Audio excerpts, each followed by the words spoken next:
Hey guys, welcome back to Aperitivo Hour, the podcast for PropTech product managers. I'm Ash and I couldn't be more excited to have you here today as I chat with Jo Agresta, co-founder of Abodey.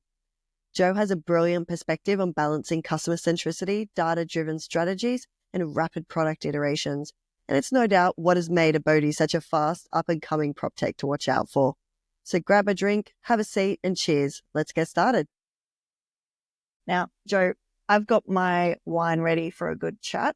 So to start off, I just wanted to cheers and here's to today. Here's to today. Really been looking forward to this conversation. Me too. Thank you for having me. First, what are we drinking? Actually, what are you drinking? I've got a Cabernet Merlot because we're off overseas in about 4 days and I can't let it go to waste and sit in that wine. No. What about you? Espresso martini. Yeah. This time of the afternoon, it's probably a perfect time for that. Yeah, it's like I need to pick me up in the afternoon, but not a coffee. Do you make them yourself or do you have a mixer? No, I tried the ones in the can and I found that the First Press brand is the best one. So I prefer them than when I made them myself. I was like, no, this is just not it. So as a bit of an icebreaker into the business side of things, I'd love to ask you a handful of questions as if you've walked into a networking event and say if you're mingling and you've got an espresso martini in hand and I've come up to you with no knowledge about what Abodey is, what is Abodey in one sentence and what is a problem your company is solving? Great question. Abodey is your one-stop property shop to home buying solutions. So what that means is we help people match with their right fit home professionals and all the things they need to be able to successfully purchase a home. Mm-hmm. The biggest problem we're solving is helping buyers not overpay for a property and not suffer with buyer's remorse after they get one. What triggered your mind to go, do you know what, I'm the right person to develop this and bring it to market? Look, I think it was a mixture of things, right? So my background's in real estate. So I used to be a real estate agent, moved into buyer's advocacy, and then I went into the product space with insurance, right? So and team management. And in my time there, I really just saw a few things. So in real estate, I always was frustrated with the fact that I couldn't assist buyers in the same way that I would assist a seller, right? Because we're paid by the sellers to sell a property. And that used to really frustrate me. So then moving into buyer's advocacy, I loved it so much more because I was able to really immerse myself in the buyer transaction, assist them with the purchase, help them save money, and really guide the whole experience. But it wasn't until I purchased my home with my partner. So I'd sold an investment property. And then when her and I went to purchase, I did so much advocating for my own purchase, like with trying not to get swindled, not falling into the traps of all the real estate. Oh, you must buy now and all that. It's like, I've done this. I know exactly what we're doing here. No, this is the price, I did so much battling and it led me to think, what is everyone else doing? This is a real big concern. It's like if I had to do so much driving of this sale for myself and it was so arduous, no wonder there are people out there that either give up altogether or just really can't do it, by themselves. So that drove me to say, no, we need to survey the market and get to a solution. Now, personally, when I was working in the sales side, I see the gaps in the process, but very similarly, more so when I was buying my own home, no matter all the tools I actually had at my disposal and being from the real estate end, I probably see more than most buyers and understand a little bit more on that end. And I had my spreadsheets and I had the different options available when it came to the tech. And I was trying to be unemotional about it. And I'm someone that I actually really love control. I'm surprised about that. And I love to have transparency. But it was probably one of the most traumatizing experiences I've had, seeing that the effort and the kind of care that you had when you're in that sales side wasn't actually reflected a lot of the time on the other end. And it was very non-transparent and very opaque. So it kind of took the magic out of it. How do you make sure that when you're aligning or designing your product, that its functionality is aligned with the emotional side of home buying? I think we did so much testing and so much market data. So one of the biggest ways to win this segment is you really need to know the customer pain points. And one of the challenges that you face with home buyers is they often don't really know what they want, right? They may think they know in a lot of ways, like I want to buy in this suburb for this price, this location, But when you start to unpack those conversations, it becomes different. So what we did as a first step is we did research. So we surveyed 300 home buyers, people that had purchased before, people that were in the market, to understand where the biggest challenges were, what solutions existed that they enjoyed using, what solutions existed that they didn't enjoy. And that helped us really nail down, okay, this is probably a product that we could develop. So what the results told us was they wanted a buyer's advocate but didn't want to pay the service fee for a buyer's advocate. 80% of our survey said, yes, I'd use a buyer's agent. The minute we mentioned average pricing, that dropped to 20%. And that was the gap. I said, okay, they need support. They have a hunger for support, but they don't want to pay, 1% to 2%, $15,000 to $20,000 for that help, because they, have spent a lot of time, saving their money. And it's a bit daunting if they don't fully understand the benefits of a buyer's advocate. So that's where our service fit in. And I thought AI is at a really exciting point. There's so much technology that we can play with and make this really user-centric. So the first thing we actually did after that was we developed an MVP. So we did a small low-fidelity product. We put it in market. Total annoying process. It was like, for the user, they thought it was all AI generated, and it was, but I was in the background putting in all the data that my co-founder had built this beautiful back-end system for. Yeah. It was working really well, but I was the one that was producing the reports and sending them out. And we would just get feedback. We would say, would you pick these properties? Why not? And because that's one of the things we do is we want to match you to the top 5 properties to save you time searching, right? So instead of you jumping on a search engine, you put in how many bedrooms, bathrooms, and all that criteria, you end up on those real estate platforms for hours and days and weeks and months. And this is where people waste time, because it becomes like a routine where they don't even know what they're looking for anymore. It's so inefficient. So what our methodology is, we will do the searching and scanning of thousands of data points and thousands of properties, and we will narrow it down to the top 5 based on your lifestyle, your property, and your budget. And that's how we came to it. So we still work closely with customers. Like our product launched 3 weeks ago as an app. We've taken it off from that manual process and developed an app. And we are still calling customers daily, asking for feedback, asking for what they want to see next, what would make the experience better. I'm a big believer in you've got to put the customer first. You have to talk to them regularly. And if that's a call from myself, I think it just opens up such a good dialogue. I definitely want to put a pin in that, because I have thoughts about the customer experience and that customer feedback cycle. But you were saying before that you've got your co-founder. How did you guys link? How did you meet and decide that actually we've both got a big passion for this and we really want to jump into this? It was really opportunistic, to be honest. So I left my job full-time. So I worked in the insurance industry at that point. And, I spoke to my family, spoke to my partner and said, I want to do Abodey full-time, no income. Let's just take a risk. I've got some savings. I can do it. They were really supportive. And I enrolled in a venture capitalist firm, basically. And one of the requirements was you had to quit your job to join the firm. So I took the plunge, and it's kind of like Shark Tank. So it was Antler was the program. So you have mingling and mixing, and the job is to find a co-founder that has a different skill set to you, build a product together, and then pitch at the end to see if you can get investment. And I linked up the first, before the program even started, Anand booked a meeting with me. He's my co-founder, and he pitched me his idea, which I thought was brilliant. He said, I want to build human intelligence. And I thought that was so interesting. I was like, I could see your face. So what he basically was thinking was, can we replicate ourselves into, a computerized version where someone can interact with us anytime they want, and the machine responds how you would, it makes the same jokes, it has the same memories. And since then, a lot of this stuff has started coming out. But I kind of thought to him, I heard him pitch, and when he was doing that, I thought this would be great in real estate, something similar. There's a concept here that could work. So I pitched him a hybrid idea of both our businesses, because I came in with this initial concept of tying all the gaps for property. Oh.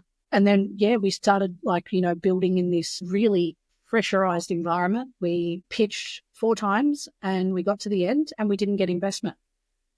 And I was like, we were gutted. Yeah. And the interesting part about it, though, is it's the best thing that ever happened to us, because what we were going to build at that point was very different to what ended up being produced. And, you know, it would have been nice to get the investment, but I think we would have ended up with a different product. So we just made the commitment at the end. We said, look, do you want to exit together? We'll build the business. We're both not working. Like, let's go for it. And we've been joined at the hip ever since. So he's developed a massive passion for real estate and solving this problem with me. I am so much more tech sound and tech savvy, you know, with understanding. I found that really interesting how you both committed to essentially this pressurized environment.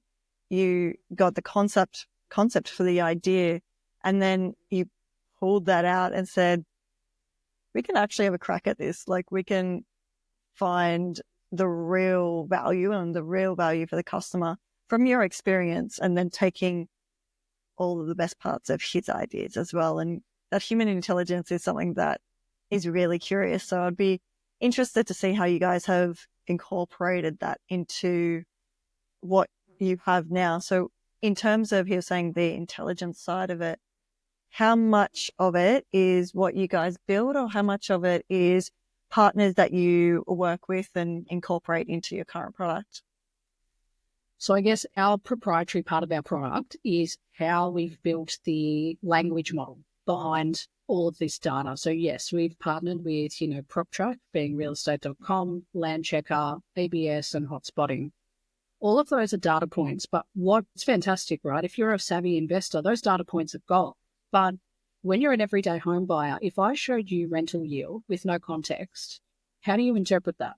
Is that a good percent, a bad percent? So you don't know what you're looking at. So the real key of what we've developed is the language model that sits behind all that data interpretation. So we take all those data points, we take everything that the customer says, and I'll give you a really good example of this. Let's say the customer, in our onboarding question, we ask about what are their lifestyle, what are their hobbies, and do they have any pets? And we ask this because we really want to get a sound knowledge of how they behave, you know, because when you're buying for your own home, you're not necessarily buying because of the investment opportunity. You're buying an emotion, you're buying a feeling, you're buying a location. And a lot of buyers buy with that, you know, like that thought in mind. So we capture it, we put it through our engine, and then what is populated, best example, if someone says they have a dog and they love hiking, we highlight all the nearby parks. We highlight that, oh, there's a dog park 500 meters away from this property. It's perfect for you and your dog to go for afternoon walks. We break down all of the jargon that normally you get with real estate type of platforms. It's all in layman's terms, and we really immerse them in the experience of painting a picture of what it could be like to live here. But the key is that we're not trying to sell it to them because we need to sell every opportunity. We also tell them if it's not a good fit. And we also say, you need to make some compromises. You said you wanted, you know, solar panels. Sadly, this property doesn't have solar panels, or it doesn't have the pool that you wanted and the tennis court. But we give them tips and guidance on how they can get those results. So it's really custom. It's really personalized. They're getting a lot from the language model that we've built, and that's what's proprietary to our business. That conversation of, this is what it doesn't have, and this is where you're going to need to compromise, coming from a real estate background, felt so pretty much something you use on an everyday basis when people would come to you saying, like, this is the income I have, but this is what I want, and I absolutely want this area. And it was the fight of, I understand what you want, but in this particular area, you're not going to find it because it doesn't have all of the requirements that you need. So what you're providing is a non-biased, essentially a guide and a non-biased buyer's advocate, in a way that is the best friend in this process. And to be honest, that 4 years ago, that would have been amazing, because it was literally stitching together from PropTech or from my knowledge of the rental yields, or going in and getting my spreadsheets together and going, okay, what are all the attributes and what is this, and that we need? And then just doing the field research as well of, I'm not a hiker. My husband would have loved the hike analogy, but definitely of all the parks and the green space, or say if it was a beach or whatever it is that is so essential to your lifestyle. That sounds like a really dream come true for a lot of buyers. How are you getting that initial, how did you get that initial engagement, and how did you first reach your target market? It was a hustle, to be honest. So, like massive hustling. What we did was, we produced the product first. We started we had no real money behind us. So we had no investors. We were bootstrapping our way through it. We knew that we had so much market data and research. So we just needed to produce a product and test. So when we got the first clients, I made strategic partnerships with some mortgage brokers, and it turned out to be such a good, such good relationships that I said, look, can you send me any buyers that you've had on your books that, have failed pre-approval a couple of times? They're having no luck on the market. Can you send them our way and we'll help them, go through this journey? And they said, yep, we'll share clients with you. So we started getting them from the path of our strategic referral. The other part was I then started using my networks to just put out the social call going, me and my co-founder have built Abodey. Is anyone looking for a home? Who needs help? Who needs assistance? And then we started getting referred and word of mouth from customers that way. So it was like my mum's friend knew someone else who was buying, who referred to me. I had a couple of friends that, went through the process with us as well. And then one of the things that changed for us is about February this year, we went for a crowdfund. And again, we didn't make investment. We didn't meet our minimum target. We've had a lot of setbacks, but now we're on a good path. But, we didn't make investment, but the coverage we got with our digital marketing drove customers to us. So then we started to get a lot of customers, and then we started to get overwhelmed with that.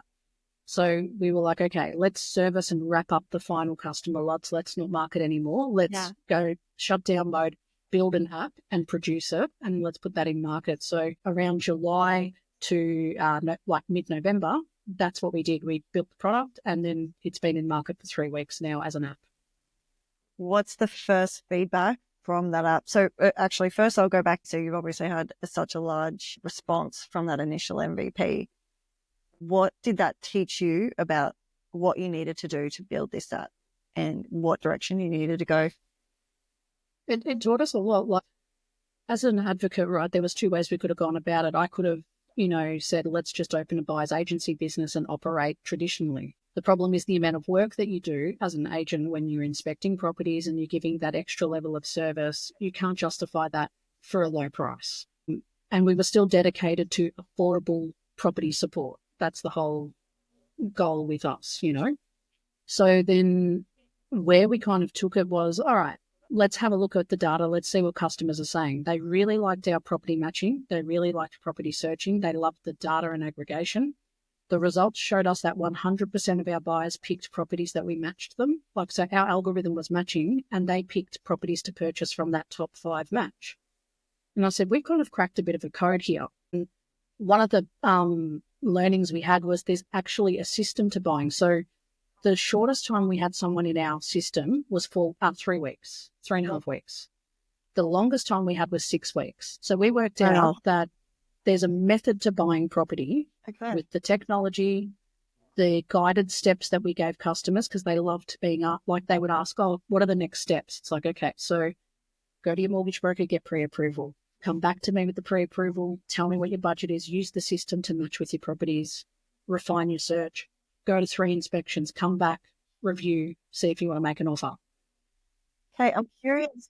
So from a buyer's advocate side of things, if you were to take someone through that journey as a buyer's advocate, if you're a buyer and you were going to pick up Abodey as your first step, what would be the time frame difference between going through Abodey, if this is 3 to 6 weeks, compared to your experience as a buyer's advocate, what that length of time normally was? It's actually not much different from buyer's advocacy. I would compare it to doing it yourself, like jumping on realestate.com, searching properties, then going through the journey yourself. We always see buyers 3, 6 to 9 months on market with little success. Because buyer's agents, what we've done is we've taken the model of buyer's advocacy and seen what we can digitise from it. And say, well, can we digitise how we pick properties? Can we present properties? Can we give them all the connections they need, like a professional in every field, like a home buying team? And then can we just give them the steps to get them from A to Z? And that's what we produced.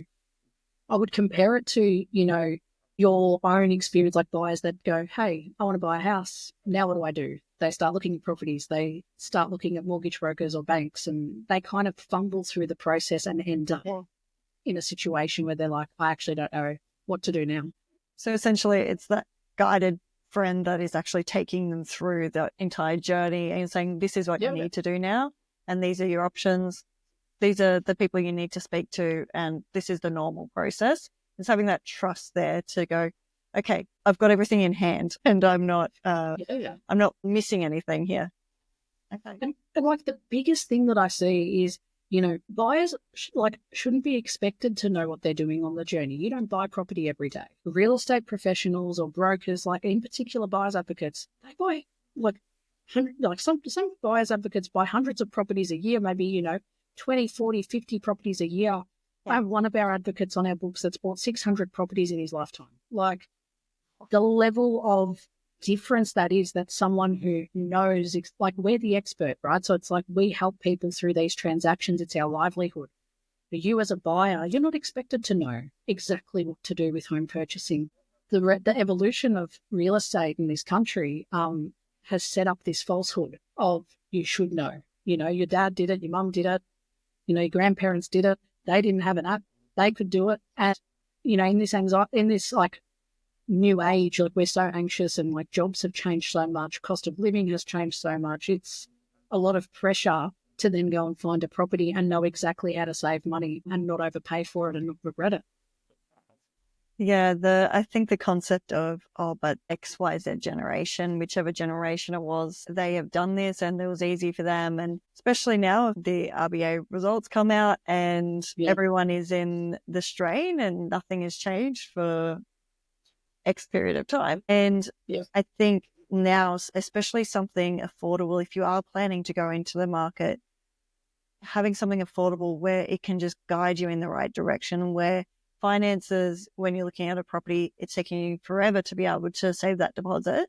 And now you're trying to find the home that you're probably going to be in for a while, because it's not quite the quick flip of a few years ago where people could easily just change on a whim or flip houses or whichever. So now finding a place that really suits your lifestyle and could take you through a couple of seasons is actually something that's quite important, and without being too exy either. Especially at that stage. So one thing I did want to kind of go back to was doing that user testing and having those feedback loops, which are essential to any product. And so you've won the award for the consumer startup in the PropTech space. If you're going to get that kind of award, you're probably pretty in tune with your users. Now, what kind of feedback loops do you actually have set up at the moment? You were saying before, like you had the MVP and then you shut that down. Now you're opened up again under an app. What kind of feedback loops do you actually utilize to make your app even better? Yeah, so we've implemented, so we've got email marketing, engaging our customers that way for the people that maybe, don't have a lot of time, just asking them questions via email, like say, hey, you've used our app, you've experienced it, how are you finding it? Leave us an app review and, or send us email feedback. Like we'd love to have you on board for testing. That's one strategy. The second one is I actually have been following up with a phone call. So anyone who downloads, after a couple of days where I see their activity, I call them and I just say, hey, just a casual call, just checking in. How are you finding the app? Do you need any additional support for home purchasing?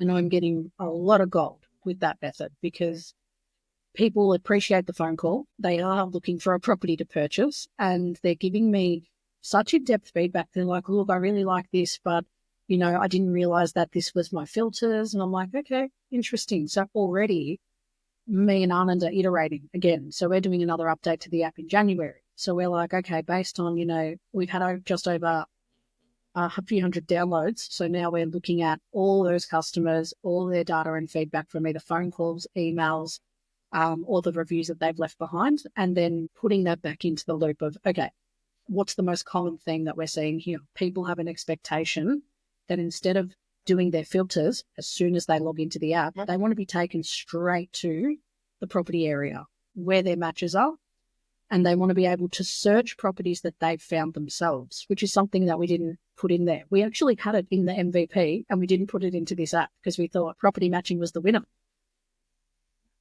So it's having that flexibility there for the customer to really guide their own journey according to who they are. And I guess being a startup, well, it's proven that being a startup, you've got a lot more flexibility to iterate quickly and incorporate that user feedback into the product development. How quickly do you actually push out changes? pretty quickly. So I say that with a grain of salt because it depends how wild my imagination is. Anand and I have to do a lot of it's actually tougher than what you think, because when you work in corporate, you're used to having a process, a method, a team. Everyone's around you, supporting you. It's like very hands in, all hands in. When it's me and Anand, we have a little bit of a team now. We've got just under 10 staff members, and we all work together really hard for different, parts of the business. I think when we move fast, we can do things pretty much straight away. Like, Anand, like last night, he's like, one of our messages doesn't make sense. Like when there's a pop-up and someone doesn't get a match, like if they don't have enough listings because their data's a bit strange. And he said, I'll fix that up and I'll update it today. And then he did it within an hour. And he's like, hey, it's updated. And awesome. So small changes can be done pretty rapidly. And when they're from the back end, because Armin's the back end specialist, like he's a DevOps manager, that he can manipulate the back end pretty quickly. But when it comes to front end changes that affect the usability and the customer experience, that's different. That requires another level of specialization. So we do things in sprints. So we just adopt a best practice and we say, right, let's not just willy-nilly, push this change, push that change. That's where problems happen. It's what changes do we want to implement by January? I want a search feature. I want to make sure that customers have all their notifications, coming through the app, like push notifications, and I want some advanced analytics. So we put that into a sprint. We organize the team that we need to be on that and working. We organize the sprints, like how many weeks a sprint's going to be. Is it once a week, every 2 weeks or 3 weeks?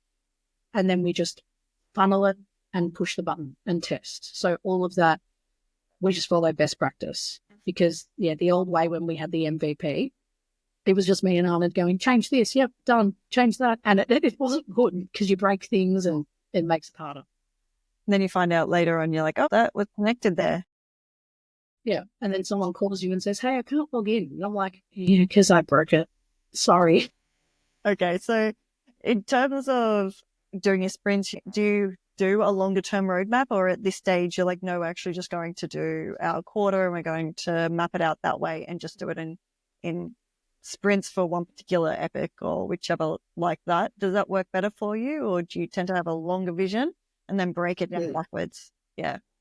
Yeah, we work to a long-term goal, right? So, and Anand and I have always, since we started this journey, we've always worked to long-term goals. And what's really cool to look back on is we always we sit down, we do a big brainstorming session, and we put down our goals and objectives and how we're going to do acquisition activities, how we're going to do, tech developments.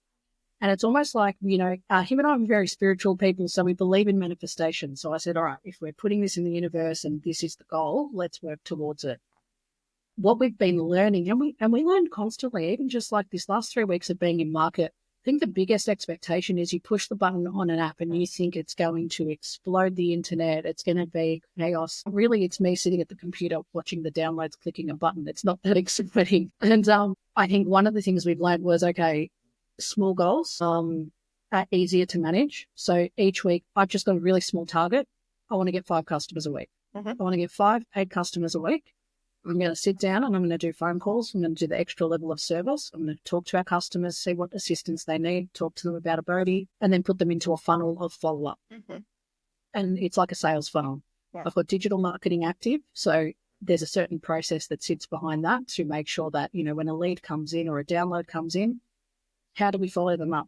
And we just follow that journey and that process. But you have to be consistent. So one of the things that's really hard with startup is there's no consistency. There's no routine. There's no leisurely work day where, you have like a latte in the morning, you sit down. It's chaos. It's all the time. Anand and I work till midnight every night. We're doing different things. We're having meetings with overseas, staff members that we have hired. Like we work really weird hours and we have dinner at our desks some days.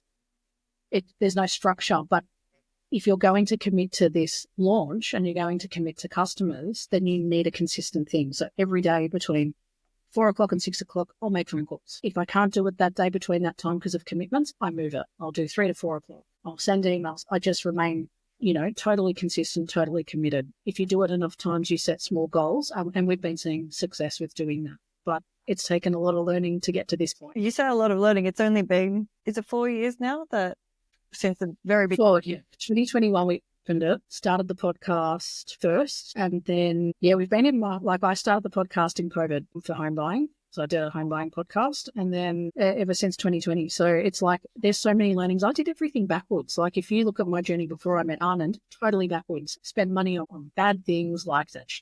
I did an MVP without even proving it in the market. Like, just so much learning. But you take those learnings straight into what you've got now and how you're acting now, and you go, done that. Now that we've got more buy-in from people, let's not do that again.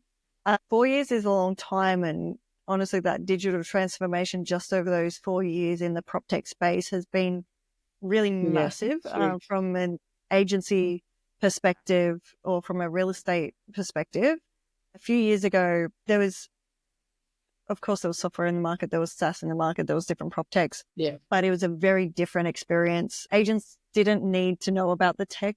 The person behind it did, or the operations officer needed to know. Now I feel PropTech is very much in the front of people's minds. Now, how valuable would this be for an agency to be, or an agent to actually be aware that this is available for buyers? Do you feel that there is use from an agent perspective to know that this kind of technology is available for their buyers and for people in their market? Look, I would always say yes, but I feel like agents would disagree, maybe to an extent, because, we're matching them to properties, yes, and it's going to fall under a customer's listing. Mm-hmm. Ultimately, buyers agents have usually try to have a great relationship with real estate agents because you work hand in hand to close deals. So it's not in our interest to have a negative relationship or say, real estate agents are crap. They're not. They're there for the seller. We're there for the buyer.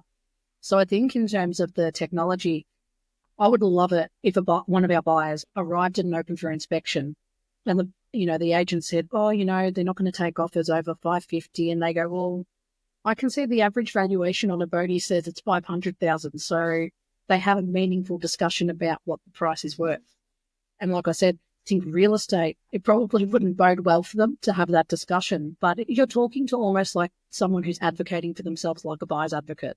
How would you talk to a buyer's advocate that knows the market? If this person who's come through Abodey has that market knowledge now, has a little bit more, confidence in what they're talking about, treating them similar to a buyer's advocate, I reckon you'll end up with a better deal in the end because they understand, they've been talking to the professionals, they've come to this conversation armed with data, they know their limitations, they know how to negotiate a little bit more than what they would have if they did it by themselves. So they should arrive at a mutual agreement quicker and settle properties quicker, you would think. And that's what we're seeing from our customers who have purchased so far. Well, you say quicker, but from my perspective, knowing so many sales agents, they would prefer a buyer to come to them with some just honesty and some, look, here's the transparency. Sure. This is what I'm willing to pay because this is what is reasonable in this market. This is what is selling. These are the comparables. I'm fully aware. Because when you would have people trying to undercut what is actually happening, because the market changes so quickly and it's so volatile. And so when you've actually got accurate, up-to-date data, I'm happy to have that conversation, and then we can negotiate, and then we can go and speak to the owner and take them some valid points as to why you want to pay XYZ price. So I can definitely see the other side to it. Some agents might not like it, but the good agents in the business would think this is actually one of the best things, especially if buyer doesn't have an advocate themselves. Correct, because we want to encourage that meaningful discussion. It's like, I think the hardest part, even if I reflect on my time in real estate, is like you said, you talk to buyers who have been told, don't trust real estate agents, don't do this, don't do that, don't talk to them, don't tell them what you're thinking. And it makes our job harder because we're trying to help and sell a property, but also we're trying to help you buy a house at the same time. But it is a conflicting role because, you're motivated by the sale, but at the same time, you're you get attached to certain buyers. I'm sure you've found this. There are some buyers I've met in my time that I'm like, I just want you to buy the house because I really think, they're in a tough spot. They've struggled. They've been on market for so long and you just want to help them out. And you're like, I will almost push away other buyers just to give you an opportunity. Let me help you along the journey a little bit more. And I still see that with agents that I deal with that go, no, I really like your buyer. I really want to help them. There's a lot more good than there is bad, but it's that historical, stuff that your parents tell you about agents, like car salesmen, it's the same thing, don't trust them, don't talk to them. It makes it harder. Whereas we want to encourage that conversation to happen. Like, go and talk to them. Tell them everything you know. Tell them everything you're worried about. Yeah. Now try and buy a property because you're armed with all the information to have that conversation. Absolutely. And I think the technology that's around now, no one expects to be unknowledgeable when you're going to buy anything nowadays. If I go into a shop, I'm not going into a shop for them to tell me what is available to buy. I already know. I already have the specifications of everything. I know what I want. I'm just there to buy it and hopefully at a cheaper price, but I see what's in the market. Black Friday, for example. Yeah. My TV decided to die that week. Convenient time. Oh. And so we went in on Black Friday, and I'm someone that I was like, you know what, I'm just going to buy the first TV here. Everything will be the same. I'm not going to check. My husband's like, no, we've got to check all the websites. I'm like, they all have the same data. They're all just making it the literal same price within $1. Anyway, we went online. We were standing in Harvey Norman and we checked. And it's like, $1. We're just going to get this one. There's like $1 difference between them because they've all got the data. Everyone knows. Every big business now knows. You're not going to be able to pull the shades over someone's eyes. They know what is happening, and technology like yours makes it a lot easier if you've got tech-savvy customers.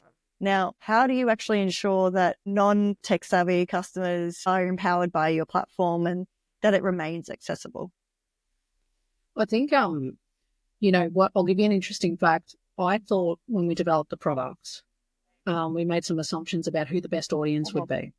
And we really thought it was going to be that 25 to 30-year-old, bracket. Yeah.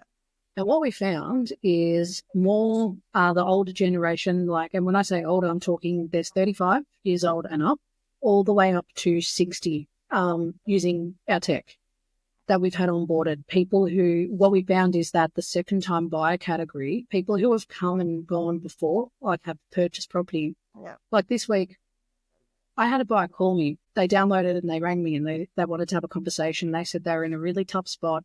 They've been on market a long time. They've just sold their house quicker than they expected. And she's in her 60s, but she downloaded the app. She navigated it. She had questions. So we're finding that there's an appetite at the older category. And when I'm having these customer conversations, they're like, this is really good because I've bought property before and buying for myself, I had so many problems. I've wasted money. I've bought things without doing due diligence. And I've heard so many, bad stories from these clients, but they're coming through, they're finding Abodey and they're seeing the benefit. And that to me is such a big tick in the box because there's someone that we didn't anticipate would like the app. We thought that they would go, app, no, I don't have time to navigate. But we're getting really good response from them to saying that's quite easy to use. The questions you asked are good. The properties look great. And the way you've broken down really complex data in a nice looking view is appreciated. We find that, that 35 to 40, we get a lot of people, but equally we get a lot from 45 to up to 50, 55. It's really varied. Given I can see that, especially as you're saying, the second home buyer, plus you've already been burnt probably by a few experiences and you've learned the mistakes and you're a little bit more hesitant to just go gung-ho and be like, do you know what, it's fine, because you probably learned that that's probably not the best approach, even if you thought that you did your due diligence and sorted everything out. Generally, there's one or two things that are kind of swept under and hidden just from your own view because you didn't know to ask. So this, especially coming from a lifestyle point of view and making it easy, especially when you're transitioning in that 55, 60 bracket, finding something that is going to suit your stage of life and your season is going to make things a lot easier. And they're plenty tech savvy. I know my mum is all over the apps, all the time. And so you just get the messages all day long from different apps. So I'm not surprised at that at all. I'll give you one. My nonna, my grandma, she's on TikTok and she's in her 70s, so late 70s. All over it. She messaged me the other day and she's like, Jo, what's your app? And I said, "You're buying a house?" She goes, "I want to look." But yeah, no, it was definitely not suited for a European woman. No, one day she might get it and then she'll just call you to navigate it for her at that point. 100%. So say it's 5, 6 years time and we're in 2030. What does that whole ideal home buying experience look like in your mind, and building this amazing app as you have? What will that actually look like for most buyers, whether they're in their 20s or in their 60s? Well, ideally, everyone would love to eliminate overpaying for property. Finder does a survey every year of home buyers who have been in market and asks them the question, do you have buyer regret and have you overpaid? Do you feel that you overpaid and why? We want to change that. That was a 1 in 3 result. 1 in 3 felt like they overpaid. 45% regretted their purchase. We want to make a massive dent in 5 years' time that people come through our process. Not only have they not spent much time on the market, like 9 months and 12 months like they have been, but that they're spending under 6 weeks on market. They're empowered. They're using providers that they typically may not have even investigated. So one of the targets we have is for our mortgage broker partners, can we totally eliminate the pre-approval lapses? Can we just totally eliminate that as a problem for them? That they send us those clients that have got a pre-approval.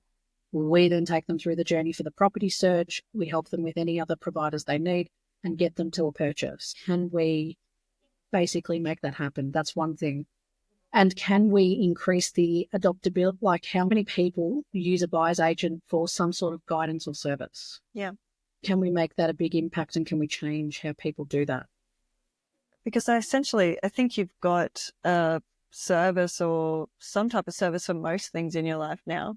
I'm not someone that has a Google Nest or anything in my house, but it's definitely one of those things. You've got so many services for so many other conveniences. This feels like a fairly important step, that if you can smooth this out and if you can make this journey seamless for people and save you money and give them money in the meantime. And to be honest, that reapplying for that pre-approval is painful. So if they can save that, then that will be absolutely game changing for a lot of people. So in terms of how you see digital transformation kind of integrating into real estate, how is Abodey going to stay ahead of the curve there? So as you were just saying, buyers would have this app and they would be able to use it there. Do you see this being part of like a holistic vision for agencies to also see the value there, and other providers and getting bigger partners? What's the plan?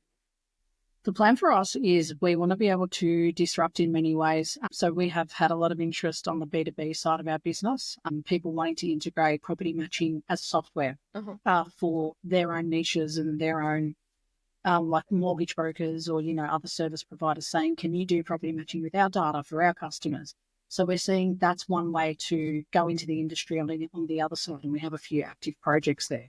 For the customer-facing side, for our B2C, if I had to, there's so much in real estate. We have so many plans. One of the biggest things that we want to be able to introduce is we're looking after the acquisition of a property. The next gap we want to tackle is, how do you maintain a property? So once you've purchased that asset, how do you look after it? How do we get you on a life journey with Abodey of property? So tying in, for example, let's say you found your home on Abodey. It's all, all goods, everyone's happy and celebrating. But right at the end, it would be great if we could say, do you want to switch your membership to Abodey Maintenance? What does that look like? So they switch, and it's giving them a place to manage all their finances, all their insurances, all their bills, management in one roll-up view. It's giving them tips on and reminders on when should they clean gutters, when should they wash windows, when do they get an appraisal to know how much the house is worth, should they look at refinancing, building up different services, different things to look after that asset, because that's another gap that is not really addressed properly. It's like there's so many great services, but unless you think of it as a consumer, you're not being presented with when do you do these things. And until a problem happens, you wait for a problem and react. How do we stop people from reacting to problems, but being proactive in house and property asset management? How do we help them buy their first investment property? How do we help them manage portfolios? How do we help them build and buy, building a property, managing that process. Abodey looks really different. We plan to have a lot of arms to our business. We plan to, make sure that the support and the technology is always up to date. And the only way we keep doing that is keep researching the new technologies, testing the new tech, pushing it out as an app and as a test feature, breaking that technology, trying it again. And we just have to keep ahead of the game. And the beauty of it is that we're in market now. Now our job is to keep up with competitors, stay close to whoever enters the market. How do we do one better? How do we keep building on? 3 weeks on market as an app. I'm very curious. I haven't actually downloaded it yet. I'm going to have to download Please do. And test it out. Now, looking back, if you had to start it again, what are 2 things that you would change that you'll go, do you know what, I might have tweaked that or I might not have done that?